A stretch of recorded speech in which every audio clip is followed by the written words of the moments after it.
नाथद्वारा के बाज़ार में हैं हम, और श्रीनाथ जी का जो मंदिर है वो ये यकीन मानिए कि राजसमंद ही नहीं, पूरे देश में धार्मिक आस्था का एक सबसे बड़ा प्रतीक माना जाता है। और जो लॉकडाउन के बाद मंदिर भी खोलने का आदेश हुए हैं, राजसमंद के जो दूसरे महत्वपूर्ण मंदिर है श्रीनाथ जी का छोड़ के द्वारकाधीश प्रभु का और चारभुजानाथ का मंदिर खुल चुका है, मगर नाथद्वारा के बाज़ार तो खुल रहे हैं मगर दर्शन अभी खुले नहीं हैं। और उनके हालात आप इस बात से समझ सकते हैं कि लॉकडाउन और कोरोना बहुत अलग चीज़ है।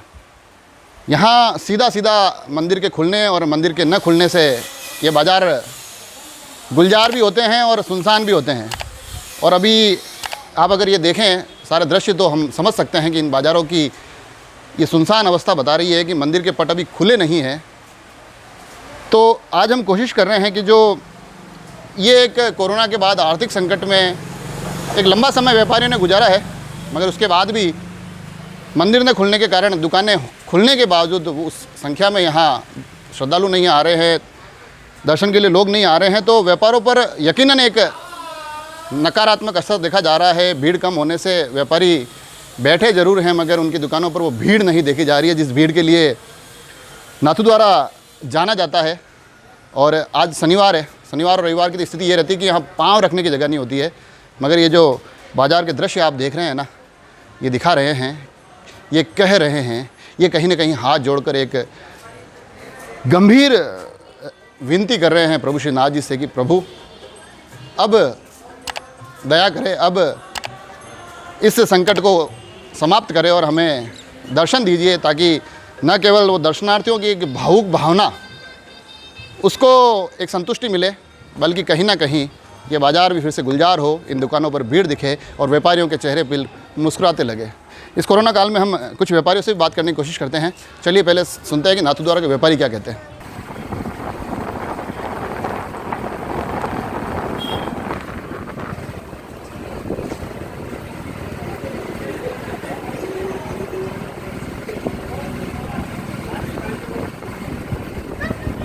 पूरा विश्व करीब 1.25 साल से कोरोना से ग्रसित है। उसी कड़ी में नाथद्वारा भी कोरोना से बहुत परेशान है, सभी व्यापारी बहुत परेशान हैं। मैं तो प्रभु श्रीनाथ जी से यही प्रार्थना करता हूँ, जहाँ तक मंदिर खुलने की बात है तो मंदिर खुलना चाहिए, लेकिन इसमें ये भी ध्यान रखा जाए कि डेल्टा या तीसरी लहर या कोरोना नहीं फैले, वो सारी सुख सुविधाएं उपलब्ध कराते हुए मंदिर को ज़रूर खोलना चाहिए। क्योंकि हमारे जितने साथी हैं, व्यापारी भाई हैं, हम सभी की सबकी आर्थिक स्थिति बहुत ख़राब हो चुकी है और सभी परेशान हैं। मंदिर खुलेगा तो सबका व्यापार चलेगा और सभी अपना जीवन यापन सही ढंग से कर पाएंगे। सारे व्यापारी जो है मंदिर के बाहर, वो सभी जो मंदिर के ऊपर डिपेंड है, मध्यम वर्ग से आते हैं और सभी की आर्थिक स्थिति बहुत बुरी हालत में पहुंच चुकी है। तो मंदिर ज़रूर खुलना चाहिए, लेकिन मैं प्रशासन का भी समर्थन करता हूं कि सोच समझकर खोले। इसके संबंध में ये ध्यान रखें कि भाई ये कोरोना और ज़्यादा नहीं फैले और कोई नई पीड़ा नहीं आए कि भविष्य और हमारा बिगड़े।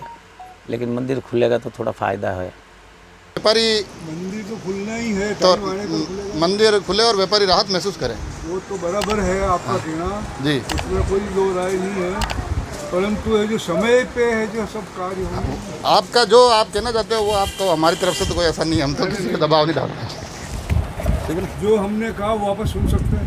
नहीं, अब हाँ बिल्कुल आप सुना देंगे ना, पर ये आपको लगाना पड़ेगा, वहाँ आवाज़ इससे प्रॉपर आएगी। कहाँ लगाना मैं लगा देता हूँ। व्यापारी तो यही ठाकुर जी से प्रार्थना करें कि जल्दी से दर्शन दो प्रभु। अब 1.5-2 साल हो गए कोरोना से निजात पाए और सभी व्यापारी चाहते हैं कि वैष्णव आए और मंदिर खुले, सबका रोज़गार वापस चले। लॉकडाउन की वजह से मार्केट की तो हालत ख़राब हुई है, व्यवस्था सब बिगड़ी है, आर्थिक व्यवस्था सब दुकानदारों की बिगड़ी है। जब तक दर्शन बंद है तो न बाहर के व्यापार दर्शनार्थी वगैरह कोई अभी आ नहीं रहे हैं, और जब ये दर्शन खुलेंगे तो इससे क्या सब यात्रीगण आएंगे, दर्शनार्थी आएंगे, तो इससे लोगों व्यापारियों का भी आर्थिक स्थिति सुधरेगी और व्यापार बढ़ेगा उन लोगों का। और इससे तो बढ़िया अच्छा ही है कि दर्शन जल्दी से जल्दी खुले तो बहुत बढ़िया रहेगा। धर्मनगरी में अगर मंदिर बंद रहता है तो बाकी जनता व्यापार में और व्यापारियों में बहुत फ़र्क पड़ता है। जो सुबह उठकर मंगला के दर्शन करते हैं तो उनका तो दर्शन से ही अपना सुबह दिन चालू होता है। और ऐसी परिस्थिति में अगर मंदिर बंद रहता है, ऐसी स्थिति में अगर मंदिर के दर्शन नहीं होते तो यहाँ के व्यापारी में, यहाँ की जनता में थोड़ा सा उसका अलग दोष जाता है। तो मेरा तो यही अनुरोध है राजस्थान सरकार से, यहाँ के प्रशासनिक डिपार्टमेंट से, महाराज श्री से, कि मंदिर की खोलने की जो व्यवस्था 7 तारीख को की गई है वो सुचारू रूप से चलती रहे और यहाँ के व्यापारियों को और उनके यहाँ की जनता को साथ लेकर जैसा भी नियम कानून हो उसको फॉलो करने का कष्ट करें। धन्यवाद। नाथद्वारा की हालत बहुत ख़राब है अभी, और यह वास्ते नाथद्वारा वाले और वैष्णव जन जो हैं उनकी हालत अभी बहुत ख़राब चल रही है। और मंदिर के जो ऑफिसर वगैरह अधिकारी जी लोग जो हैं उनसे नम्र निवेदन है तो कृपा करके तो मंदिर खोलने की कृपा करें।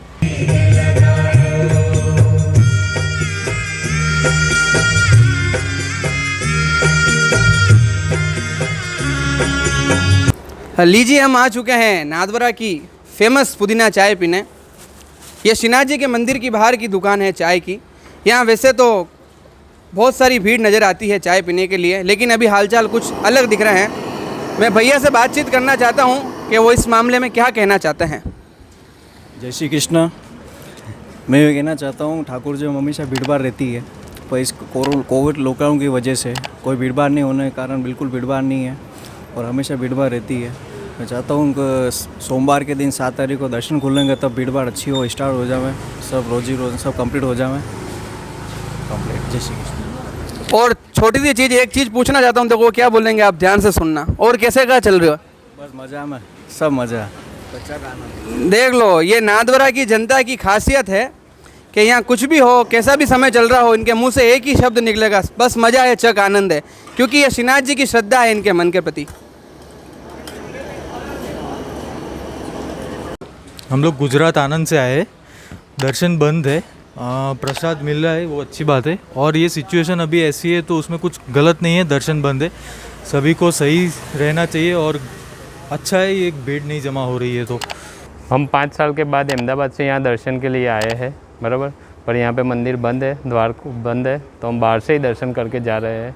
तो जल्दी से जल्दी द्वार खुल जाए तो हमारे जितने भी भक्त आए वो सबको दर्शन का मौका मिले।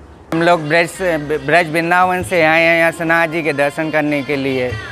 दर्शन यहाँ बंद है, बिल्कुल भी आनंद नहीं है। नहीं, हम लोग मंगला श्रृंगार, ग्वाल, राजभोग, उत्थापन, संध्या भोग के दर्शन करने के लालच रहते हैं, कोई भी झांकी छोड़ते नहीं। यहाँ एक झांकी के लिए हमको तरसना पड़ रहा है। हमारे वृंदावन में तो सब कुछ ओपन है, खूब बढ़िया है। बिहारी जी में खूब भीड़ है, दर्शन हो रहे हैं। अब आपसे ये प्रार्थना है मंदिर वासियों सबसे कि जितनी जल्दी हो सके मंदिर खोलें, सभी वैष्णवों को लाभ मिले। सुबह भी बड़ौदा के 2 वैष्णव मिले, उन्होंने हमसे पूछा, हमने कहा नहीं, बहुत दुखी हुए, वो मायूस हुए। राजस्थान सरकार से गुजारिश है जल्दी से जल्दी इस व्यवस्था को सुचारू रूप से चालू करें। हमारे साथ अभी है नाथद्वारा नगर पालिका के चेयरमैन मनीष जी राठी, और हम इनसे जानते हैं कि जो इन दिनों क्योंकि व्यापार, दुकानें तो खुलनी शुरू हो गई है मगर मंदिर के दर्शन बंद होने से यहाँ का जो व्यापार है उस गति से नहीं चल पाता, उस तरीके से यहाँ श्रद्धालु नहीं आते हैं, जो हमेशा एक नाथद्वारा की एक परिपाटी रही है, नाथद्वारा का एक वातावरण रहा है। तो चेयरमैन साहब, सबसे पहले तो आपका स्वागत है राजसमंद एक्सप्रेस में, और आपसे हम जानना चाहेंगे कि जो अभी दर्शन नहीं खुले हैं, बताया जा रहा है कि जल्दी खुलने वाले हैं, तो आपको क्या लगता है कि किस ये खोलने में क्या क्या स्थिति रहने वाली है? सबसे पहले तो महाराज श्री विशाल जी बाबा को मैं उनका आभार व्यक्त करना चाहता हूँ कि कल कोई मीटिंग हुई है, उस मीटिंग में 7 तारीख को श्रीनाथ जी का मंदिर खोलने की बात फाइनल हो चुकी है। और व्यापारियों को काफ़ी 2 महीने से काफ़ी दिक्कतें हो रही थी, और कोविड गाइडलाइन के हिसाब से अगर मंदिर के दर्शन खुलते हैं तो अच्छी बात है। और मैं व्यापारियों को यूँ ही कहना चाहता हूँ, नगर के सभी व्यापारियों को, कि कोविड लाइन की पालना पूरी करें, सैनिटाइजर, मास्क का उपयोग पूरा करें। आपके कहने का मतलब है मंदिर जल्द से जल्द अब खुल जाना चाहिए? बिल्कुल, अब 7 तारीख को मंदिर खुल जाएगा और सभी नगरवासियों को ठाकुर जी के दर्शन का लाभ मिले, ऐसी आशा में करता हूँ। तो ये एक कोशिश थी कि हम आपको बता सकें कि नाथद्वारा की क्या हाल है, क्योंकि सारे मंदिर खुल चुके हैं। तो यहाँ पर जो श्रद्धालु आ रहे हैं, यहाँ पर जो व्यापारी है जिनका व्यापार मंदिर पर आधारित है, तो उनसे हमने बात की है।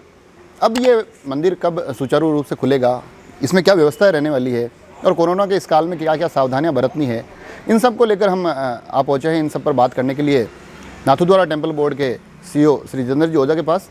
तो चलिए हम जितेंद्र जी सर से मिलते हैं और जानते हैं कि जो भी अब मंदिर कब खुलेगा और जो भी श्रद्धालु उसको देखने आएंगे तो उनको क्या क्या सावधानियां रखनी है और उस कोरोना काल को देखते हुए व्यापारियों को किस प्रकार से अपनी एक जिम्मेदारी निभानी है। तो चलिए बात करते हैं मंदिर मंडल के CEO जितेंद्र जी ओझा से। सर, आपसे जानना चाहेंगे, क्योंकि आज हमने एक नाथद्वारा को लेकर एक विशेष प्रोग्राम बनाया है जो कि यहाँ के व्यापारी हैं उनसे बात की है, जो श्रद्धालु, और हमको एक आश्चर्य हुआ कि काफ़ी श्रद्धालु जो बाहर से, गुजरात से और वहाँ से आ रहे हैं और मंदिर के पट बंद होने के बावजूद बाहर से प्रभु को प्रणाम करके जा रहे हैं, मगर उनके चेहरे पर एक थोड़ी व्याकुलता हमको महसूस हुई। तो ये व्याकुलता का निदान कब तक हो जाएगा, सभी लोग सुचारू रूप से दर्शन कब तक कर पाएंगे? श्रीनाथ जी मंदिर नाथद्वारा में जो अभी राज्य सरकार की गाइडलाइन के हिसाब से कोरोना की सेकंड वेव जब आई, जब 2 मई से दर्शन बंद हुए थे और 2 महीने पूरे हो गए।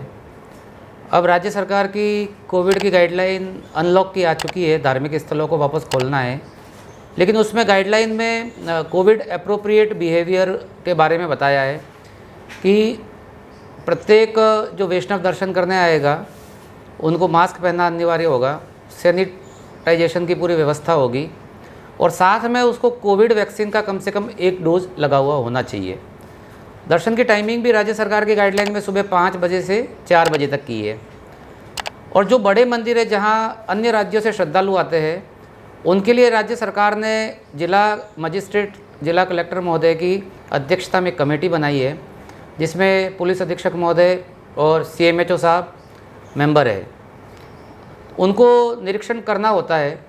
तो कल कलेक्टर साहब, SP साहब और CMHO साहब ने हमारे श्रीनाथ जी मंदिर का पूरा निरीक्षण कर लिया है और मंदिर की जो भी व्यवस्था है, 2 गज की दूरी बना के गोले हमने बना दिए हैं, रेलिंग लगा के लाइन से दर्शन की व्यवस्था कर दी है। पुरुष, महिला और मनोरथी वैष्णव जो आते हैं उनको सबको अलग अलग प्रवेश और एग्जिट की हमने व्यवस्था कर दी है। तो हमारी व्यवस्था से वो संतुष्ट थे। उसके बाद जो आप जैसा कह रहे हो कि यहाँ का व्यापारी और मनोरथी दोनों व्याकुल है, मंदिर परिक्रमा में जो भी बाज़ार है यहाँ पे, वो श्रीनाथ जी मंदिर के ऊपर ही वो व्यापारी सब डिपेंड है, क्योंकि मंदिर की सेवा पूजा से संबंधित चाहे मुकुट श्रृंगार की दुकान हो, चाहे प्रसाद की दुकान हो, चाहे अन्य दुकान हो, वो वैष्णवों के ऊपर ही निर्भर है। तो उन सब का रोजगार भी नहीं चल रहा है जो मंदिर परिक्रमा का मार्ग है। कल शाम को न्यू कॉटेज में बैठक हो गई और जिला प्रशासन की कमेटी की तरफ से हमको 7 जुलाई से अनुमति दी गई है। तो 7 जुलाई को राजभोग के दर्शन जो 11 बजे होते हैं, उससे हम प्रभु श्रीनाथ जी के दर्शन आम जन के लिए पुनः खोलने जा रहे हैं। और कोविड गाइडलाइन के तहत मास्क अनिवार्य है, सामाजिक दूरी हम कराएंगे, सैनिटाइजेशन की हम व्यवस्था करेंगे। साथ में उनको एक अपना फ़ोटो ID प्रूफ लाना होगा और कोविड का कम से कम 1 वैक्सीनेशन का 1 डोज लगा हो उसका सर्टिफिकेट लाना होगा। इसको देख के ही हम एंट्री देंगे। मुख्य प्रवेश द्वार हमारा लक्ष्मी निवास धर्मशाला के वहाँ बनाया है और बहुत सोशल डिस्टेंस के लिए बड़े बड़े हमने वेटिंग हॉल बनाए हैं। और मनोरथी प्रवेश प्रीतम पॉली गेट से होगा। चूँकि राज्य सरकार की गाइडलाइन के अनुसार सुबह 5 से 4 बजे तक ही दर्शन की अनुमति है, ऐसे में हम 4 दर्शन करा पाएंगे। सुबह 5:30 बजे मंगला दर्शन, उसके बाद में 7:30 बजे श्रृंगार दर्शन, 11 बजे राजभोग दर्शन और 3:30 बजे उत्थापन दर्शन। 4 बजे बाद पुनः दर्शन अंदर होंगे। अंदर का मतलब अष्टयाम सेवा प्रणाली का 8 दर्शन की सेवा अंदर तो चलती रहेगी, लेकिन आम जन के लिए 4 दर्शन उपलब्ध रहेंगे। जब 7 तारीख से दर्शन खुल जाएंगे और कल कलेक्टर साहब और SP साहब ने SDM और DYSP को यह निर्देश दिए कि आप बाहर जो बाज़ार है और होटल्स बहुत सारी है, छोटी छोटी और पतली पतली गलियाँ हैं, उनको भी पूरी इस गाइडलाइन के बारे में जागरूक कर ले। अगर 7 तारीख के बाद उन्होंने फॉलो नहीं किया, क्योंकि मंदिर के अंदर तो वैष्णव एक बार दर्शन करके 15 मिनट में फ्री हो जाता है, लेकिन मार्केट में वो खरीदारी में घूमता रहता है, होटल में रहता है, तो वहाँ पे भी अगर कोई संक्रमण का खतरा ज़्यादा रहता है। तो उनको भी पूरी गाइडलाइन की पालना के लिए 6 तारीख तक जागरूकता अभियान चला के पाबंद किया जाएगा। 7 के बाद मंदिर दर्शन खुलने के बाद एकदम वैष्णव की संख्या यहाँ गुजरात, महाराष्ट्र और MP वहाँ से ज़्यादा वैष्णव आते बढ़ जाएगी और स्थानीय लोग भी होते हैं, तो उनको गाइडलाइन की पालना करवाई जाएगी और दर्शन खुलने के बाद जो व्याकुलता है मनोरथी की वो भी पूर्ण होगी और साथ में व्यापार भी चलेगा।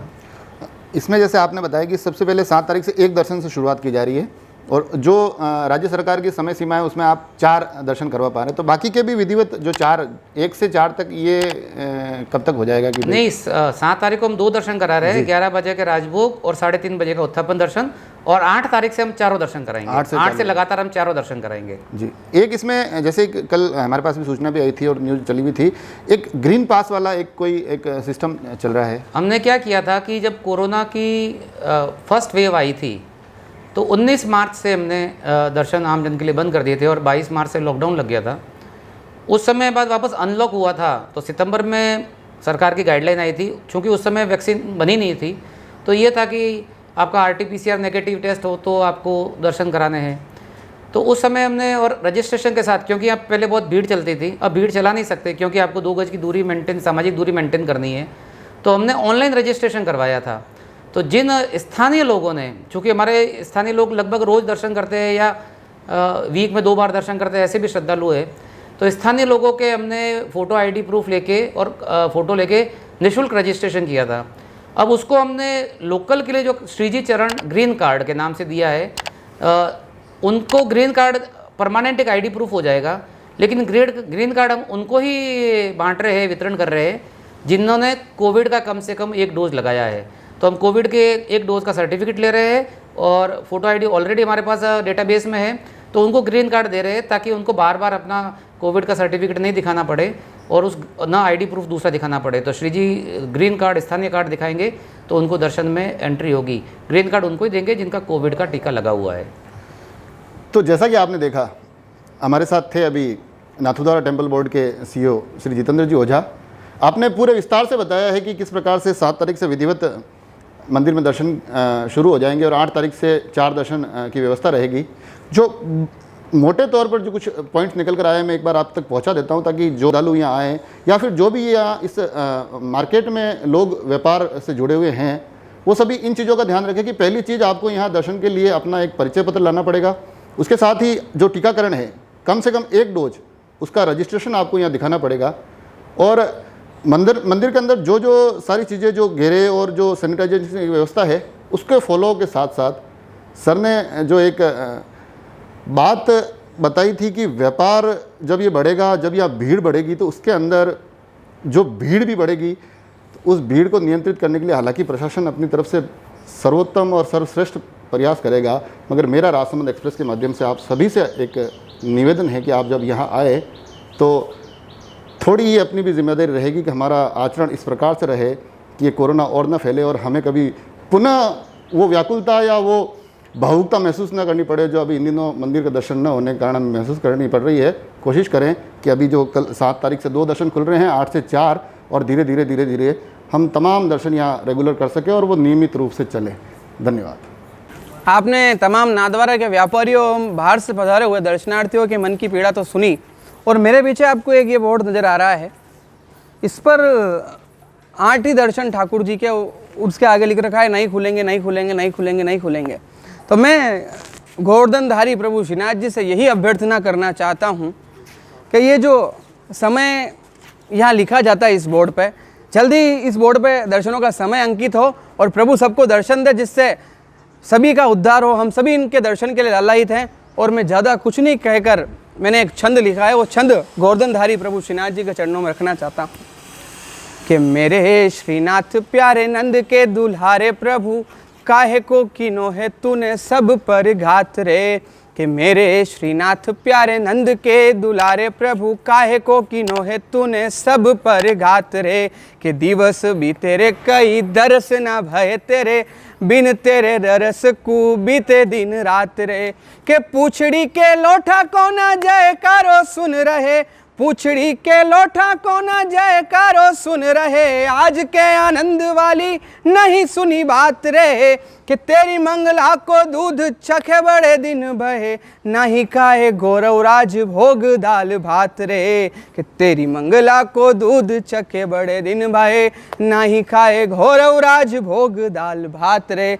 और बस इस छंद के साथ ठाकुर जी से यही अभ्यर्थना करना चाहता हूँ कि वही पूछड़ी के लटके हुब बोल मेरे प्यारे श्री गिरिराज धरण की जय। हमारे कान वही जयकार सुनना चाहते हैं, वही मंगला का दूध पीना चाहते हैं, वही ठाकुर जी का सकड़ी महाप्रसाद का राजभोग खाना चाहते हैं। जय श्री कृष्ण। तो ये थे गौरव जी। अब चलते हैं आज की खबरों की तरफ, और एक बहुत बड़ी खबर निकल कर आ रही है। वो खबर ये होती है कि भीम प्रधान वीरम सिंह जी, उन्होंने एक बड़ा आरोप लगाया है उन्हीं की पार्टी के वरिष्ठ नेता भीम क्षेत्र के जो 3 बार विधायक रह चुके हैं हरि सिंह जी रावत पर, और आरोप भ्रष्टाचारों से जुड़ा हुआ है। और उसको लेकर उन्होंने एक पत्र लिखा है भाजपा के प्रदेश अध्यक्ष सतीश जी पूनिया को, और उसमें लिखा है कि भीम विधायक को भ्रष्टाचार के कारण उनके पद से हटा देना चाहिए, इन पार्टी से निष्कासित कर देना चाहिए। उन्होंने बताया कि जब वो प्रधान बने तब उस वक्त भीम के पूर्व विधायक हरि सिंह जी ने उनको कहा कि उनको प्रधान बनाने के लिए लगभग 27 लाख रुपए की ज़रूरत पड़ेगी। तो ये आरोप लगाया है कि वो पैसे उन्होंने इधर उधर से जुटाकर उनको दिए, मगर उनको बाद में पता चला कि इस प्रकार का कोई एक प्रावधान नहीं है। हालांकि उस पत्र में उन्होंने एक चीज़ और बड़ी गंभीर बताई है कि इसकी जानकारी उन्होंने राजसमंद सांसद दिया कुमारी जी को पत्र के माध्यम से और मिलकर बताई थी, मगर जब कुछ नहीं हुआ तो अब उन्होंने एक पत्र लिखा है प्रदेश अध्यक्ष सतीश जी पूनिया को। तो हमने दोनों ही पक्षों से बात करने की कोशिश की, मगर संपर्क हो नहीं पाया। मगर ये अब पीछे की लोकेशन बदल गई है और मेरे चेहरे पर लाइट गिर रही है, उससे आप समझ सकते हैं कि शाम होते होते रात होते होते उनसे बात हो गई। प्रधान साहब का फ़ोन अभी भी स्विच ऑफ है, मगर भीम के पूर्व विधायक हरि सिंह जी से हमारा जरूर संपर्क हुआ और उन्होंने इन तमाम आरोपों को नकारा है, सिरे से खारिज करते हुए कहा है कि ये विरोधियों की चाल है। कांग्रेस पर उन्होंने एक इशारा करते हुए कहा कि ये तमाम गतिविधियाँ कांग्रेस के द्वारा संचालित हो रही है और उनके प्रधान को बहकाया जा रहा है। उन्होंने ये भी कहा कि अगर ये आरोप साबित होते हैं तो वो जो भी सज़ा हो वो भुगतने के तैयार है, मगर उन्होंने कहा कि इस प्रकार के तमाम आरोप निराधार है और वो कह रहे हैं कि अगर ऐसा ही रहा हालात तो मानहानि का दावा भी करेंगे। देखते हैं अब ये राजनीतिक उठापटक आगे किस मोड़ पर जाती है और क्या करवट लेती है। कुछ दिन पहले आपको मैंने बताया था कि अगर आप चाहें तो हमारे माध्यम से अपने प्रियजनों को जन्मदिन की, एनिवर्सरी की या फिर किसी सफलता की शुभकामनाएं दे सकते हैं। तो ये बोनी बट्टे आज हमारे हो गए हैं, बड़ी उचित दरों पे मैंने कहा था हम ये शुभकामनाएं दिखाएंगे। तो आज मनोहर जी कुमावत एमडी जो अभी बॉम्बे में रहते हैं, उनकी एनिवर्सरी है। उन्होंने एक प्यारा सा वीडियो भेजा है एनिवर्सरी को लेकर, जो ये वीडियो स्क्रीन पर चल रहा है। और मैं तो सिर्फ इतना ही कहूँगा कि सदा सदा इस प्यार की पहचान बनी रहे और इस वीडियो में दिखने वाले जोड़े की सदा मुस्कान बनी रहे। आप दोनों को शादी की सालगिरह की बहुत बहुत शुभकामनाएं। और अगर आप लोग भी चाहते हैं कि इस प्रकार की शुभकामनाएं या फिर आपकी किसी व्यवसाय का विज्ञापन हमारे माध्यम से देना चाहते हैं तो आप ज़रूर हमसे नीचे लिखे गए नंबर पर संपर्क कर सकते हैं। और जैसा कि मैं बार बार दोहरा रहा हूँ कि ये सब चीज़ें बड़ी ही उचित दरों पर हो जाएगी। अब चलते हैं कोरोना के आंकड़ों की तरफ। कोरोना का आंकड़ा जो 229 सैम्पलिंग हुई है उसमें एक पॉजिटिव निकल कर आया जो कि केलवाड़ा ब्लॉक से है। रिकवरी 0 है, डेथ भी 0 है। कुल एक्टिव हो गए हैं अब 27। इनको अब धीरे धीरे कम करने की आवश्यकता है। अब आते हैं सवाल जवाब पर। सवाल जवाब में कल मैंने एक सवाल पूछा था जो कि भेजा था हमको नारायण सिंह जी राव ने।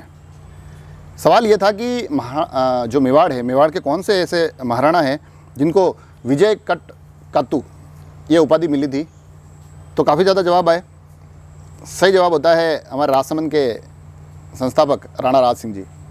और सही जवाब भेजने वाले में सबसे पहले जो एक महीने की दौड़ शुरू हुई है उसमें शामिल हो गए खलील जी डायर, क्योंकि नारायण सिंह जी खुद इसमें जवाब नहीं दे सकते थे, अनुमति नहीं थी। खलील जी डायर इसमें कल विजेता रहे हैं और ये हमारे पिछले महीने के पूरे महीने के विजेता भी हैं। कोशिश करेंगे कल इन तक इनका गिफ्ट भी पहुंचाया जाए। अब आते हैं आज के सवाल पर।